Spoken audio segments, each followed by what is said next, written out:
Kita langsung ke Bang Johnson mendengar penjelasan Saka tadi antara BAP mungkin yang dibawa dan hasil dari persidangan sampai akhirnya dibebaskan Saka. Berbanding terbalik, kontraproduktif. Bang Johnson melihatnya seperti apa Bang kasus ini Bang? Aduh, yang pertama saya jadi sedih, benar, saya sedih benar jadinya. Pertama tentu saya dengan kesedihan saya menyatakan rasa sedih saya dan bela sungkawa saya kepada keluarga Pina dan keluarga Eki dengan segala rasa hormat saya. Saya sedih betul dengar ini, ya. Kita nggak boleh larut dalam kesedihan karena waktu berjalan dan kita harus terus bergerak. Nah, tapi saya harus hati-hati. Kenapa? Karena ini persoalan sudah dimunculkan di 3 dunia. Dunia nyata, dunia maya, dan dunia goib. Dan semua ini mengundang persepsi banyak orang. Dan saya jadi sedih, saya takut kalau saya nggak hati-hati, korbannya makin banyak.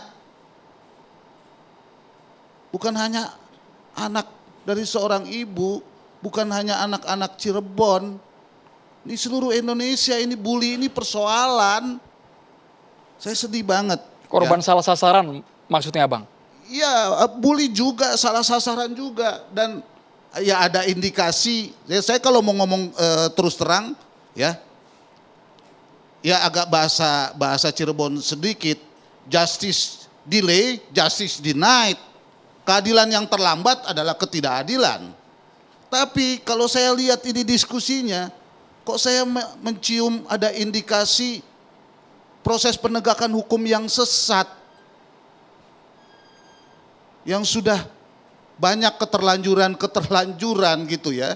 Nah, jadi saya harus hati-hati. Tapi saya mau sebagai orang yang punya profesi sebagai pengacara, kebetulan saya juga pengawas dari Indonesia Police Watch begitu, tapi saya kira nanti ada bapak-bapak di sini yang juga akan bisa membantu mencerahkan kita supaya kita tidak tersesat pada informasi perkembangan 3 dunia yang membuat kita makin nggak karu-karuan menurut saya. Ya. Tentu kalau profesi saya begitu, saya mau masuk pada dunia nyata. Kebetulan profesinya hukum, saya memulai dari fakta hukum. Ya. Pertama, fakta hukumnya. Ini peristiwa kematiannya Vina dan Eki. Saya ulangi lagi. Ini persoalannya kematian Vina dan Eki. Pertanyaannya, kematiannya Vina dan Eki karena apa? Ya kan? Kalau lihat proses yang berkembang dan dokumennya, yang pertama katanya kecelakaan lalu lintas. Yang kedua katanya ada pembunuhan. Yang ketiga sekarang ada pembunuhan dan ada perkosaan. Ya kan? Tapi muncul lagi persoalan-persoalan baru. Ya, selain ada 3 dunia sekarang, karena ini mau pilkada juga, jadi masuk lagi soal politik. Ini yang menurut saya kita harus hati-hati di sini. Jangan sampai saya juga ikut memperkeruh keadaan, bukannya malah membantu. Ya, maksudnya TV One juga begitu, karena concernnya TV One kan sebenarnya mau melawan bully. Kami ingin semuanya transparan Bang Johnson. Kami ingin semuanya transparan Bang. Mau perempuan dan anak sebagaimana undang-undang yang baru yang sekarang dikeluarkan, ya kan, dengan pendekatan keadilan yang baru. Ya, bukan malah memperkeruh keadaan begitu ya. Nah, kalau kita masuknya dari situ, ya, pertanyaannya sekarang ini adalah bagaimana proses itu berkembang. Nah, kalau saya menggunakan pakai fakta-fakta hukum, maka dengan segala rasa hormat saya, ya, teman-teman yang memiliki media sosial, ya, yang sekarang terus-menerus di mana rekaman yang ada hubungannya dengan kegiatan goib dengan segala rasa hormat, karena itu di setel terus di mana-mana, ya suara itu, suara dia kesurupan itu terus menerus di mana-mana, dan menurut saya itu bukan hukum dengan segala rasa hormat saya pada kita semua, punten, supaya nih kita jernih ya, punten nih, ya harus agak hati-hati. Apalagi ini difilmkan dan sudah ditonton pada waktu saya menonton, akibat saya terganggu dengan kasus ini karena saya mencintai Cirebon, saya lama mengajar di sana mulai dari muda. Jadi saya kaget-kaget dengan ini semua. Tapi kita tidak bahas film sama sekali, Bang Johnson. Kita tidak bahas film sama sekali. Tidak bahas film sama sekali dan tidak bahas medsos. Makanya saya bilang saya masuk main di fakta saja. Ya. Nah, persoalannya adalah ini kasus kecelakaan lalu lintas, kasus pembunuhan, atau kasus pembunuhan dan perkosaan. Kalau dilihat persoalannya ini, awalnya ini kasus kecelakaan lalu lintas yang ditangani oleh Polsek. Nah, yang nangani TKP pertama pasti Polsek. Nah, bagaimana ini penanganannya kasus ini? Nah, itu yang saya tidak begitu jelas dan saya harus hati-hati. Kemudian kasus ini berkembang, kalau lihat penjelasannya Ibu Titin tadi, ya, kasus ini bergeser ke Polres. Kemudian Polres menangani ini, berkasnya dibuat. Tapi kalau lihat dakwaannya, nah saya ngomong dakwaan ini, ya, karena kan hasil penyelidikan dan penyidikan ini kan menghasilkan BAP yang Ibu Titin pegang. Nah, supaya sampai ke sidang kan diperiksa dulu oleh jaksanya setelah polisinya melakukan pemeriksaan, ya kan? Baru kalau itu diterima. Mic-nya boleh sambil lurus, Bang, supaya jelas. Jaksanya bikin dakwaan dan berkas itu dilimpahkan ke pengadilan. Jadi dasarnya sidang adalah dakwaan. Dasarnya dakwaan adalah berkas perkara. Ya, ini saya harus pegang itu supaya kita berdebatnya juga atau menjelaskannya juga berdasarkan fakta. Ya. Nah, dari Polsek kecelakaan lalu lintas ke Polres mulai soal pembunuhan. Ya. Nah, ini ada yang kalau polisi kan selalu ngomongnya scientific criminal investigation. Pertanyaannya apakah itu sudah dilakukan dengan benar atau tidak? Karena pertanyaan mendasarnya, Vina dan Eki ini matinya karena apa? Itu harus jelas. Dan yang bisa mengungkap ini ahlinya melalui polisi, meminta bantuan ahlinya dan petugas yang memang berwenang melakukan ini semua. Nah, ini juga jadi problem menurut saya. Karena apa yang dilakukan di Polres, apakah itu memang kecelakaan tunggal? Nah, itu kan jadi perdebatan. Ditambah apa yang dialami Saka tadi, Bang Johnson? Ya, apa yang dialami Saka itu nanti kita ngomongnya di belakang. Karena Saka sudah menjalankan hukuman. Dia sudah menjalankan hukuman. Sementara hukum kita bilang, apapun peristiwa pengadilan, pengadilan harus dianggap benar. Loh, pengadilannya bisa nggak benar kalau berkasnya juga nggak benar dari awal. Baik. Bang Fedrik, pengadilan bisa nggak benar kalau berkasnya nggak benar dari awal. Bang Fedrik, komentar dulu. Ya, menurut saya itu berkelebihan ya. Karena suatu putusan pengadilan yang sudah inkrah, tiada sesuatu upaya apapun yang bisa dilakukan itu inkrah. Kecuali melakukan PK masih bisa. Sedangkan yang sekarang saya mendengar, saya membaca berkas-berkas ini, yang jelas satu, bahwa putusan ini sudah inkrah. Sudah ada pengakuannya Saka dalam persidangan yang menurut catatan-catatan yang ada di berkas, yang dalam putusan pengadilan. Pengakuannya Saka melakukan pemukulan dan sebagainya. Apapun dia mengatakan bahwa dia dalam keadaan dipaksa atau diancam, tapi ini sudah diperiksa oleh hakim. Taruhannya nyawa tadi, sampai disetrum, dianiaya. Ya itu kan katanya. Sebentar dulu Pak Freddy, ya kan? Kita kan tahu semua bahwa pernah terjadi Sengkon dan Karta, Pak.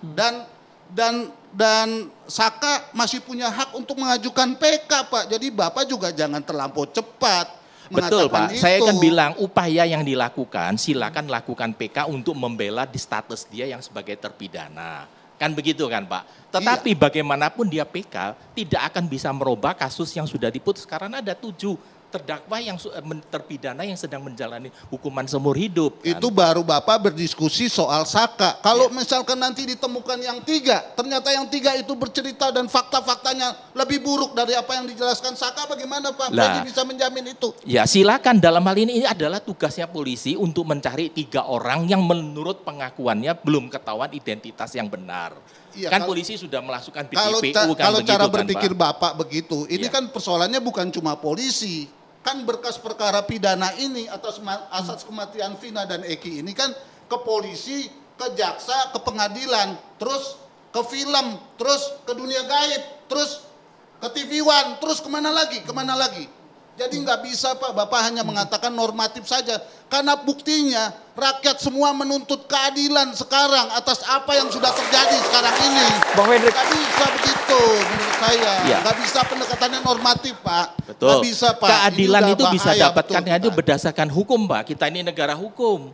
Bukan berarti dalam hal kita bisa dalam hal ini mendiskreditkan Polri atau mendiskreditkan hakim. Ini kan suatu kejadian yang sudah terjadi. Upaya hukumnya PK.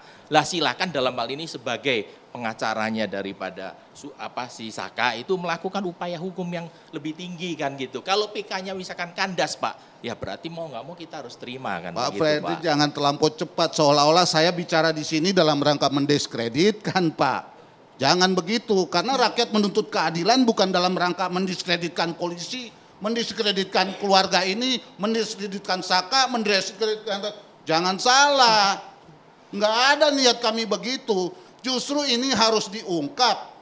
Supaya Apakah kita putusan tidak ingkrah bisa diungkap lagi, mendiskreditkan. Pak? Menurut saya, jangan begitulah. Ini kan demokrasi dan ingat, hukum itu sekarang ini jadi alat politik juga. Jadi harus hati-hati kita, harus hati-hati Pak, menurut saya. Bang Fredrik. Hukum itu kan memang alat daripada politikus, Pak.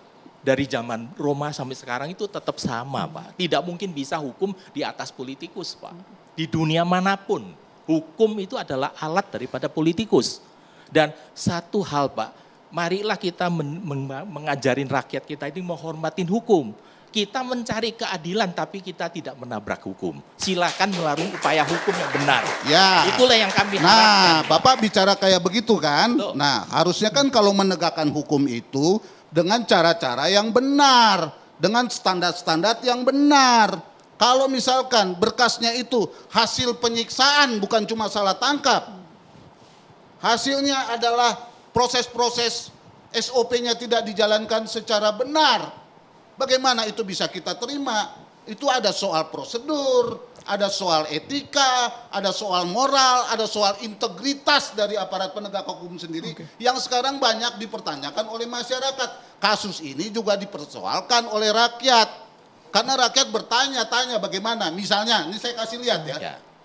Semua ini saya kira menuntut untuk dicari DPO-nya. Nah sementara polisi dari awal DPO-nya siapa? Dalam konteks apa? Apakah perkara perkosaan, perkara lalu lintas, perkara pembunuhan, atau perkara dalam film, atau perkara yang mana? Ayo. Sementara polisi kita dukung untuk menjalankan konstitusi. Jadi persoalannya begini, penegakan hukum ini semua kan dalam rangka menegakkan kebenaran demi kemanusiaan dan keadilan kan. Ternyata ini bukan hanya keadilan untuk Vina dan Eki, tapi juga untuk kita semua, terutama juga masyarakat di Cirebon.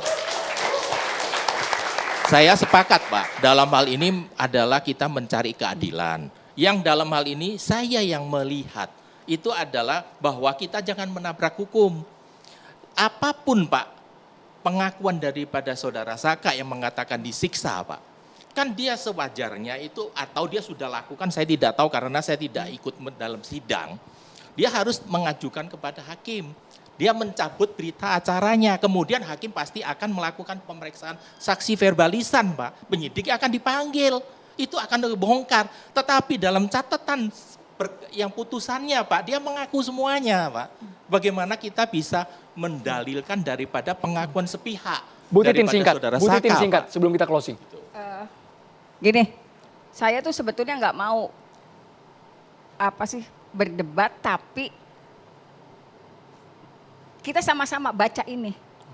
Kalau masalah DPO dan sebagainya, kalau aja siapapun yang punya kepentingan yang sama, yuk Pak, kalau misalnya saya tuh sangat dekat dengan kepolisian Pak. Saya sangat dekat dengan kepolisian. 1988 sampai 2013 saya sangat dekat. Saya sangat dekat dengan kepolisian dan saya seperti merupakan bagian dari mereka karena tempat main saya di situ. Kalau di Cirebon mungkin paham. Saya itu sangat dekat dengan kepolisian. Saya menghormati orang-orang yang pernah menjadi Kapolres di sana. Tapi sekali lagi Bapak Ibu kita tidak mendiskreditkan polisi Ya, sama kepolisian. sekali. Karena dari Sebetulnya Tibuan nggak kami ada. juga berusaha Cuman, mengundang, Bu Titin. Kami maksudnya saya berusaah gini loh. mengundang Humas dari Polda Jabar, tapi Ya. beliau belum berkenan untuk hadir di Catatan Demokrasi malam hari. Kita harus jeda dulu hanya di Catatan Demokrasi, pemirsa. Tetaplah bersama kami.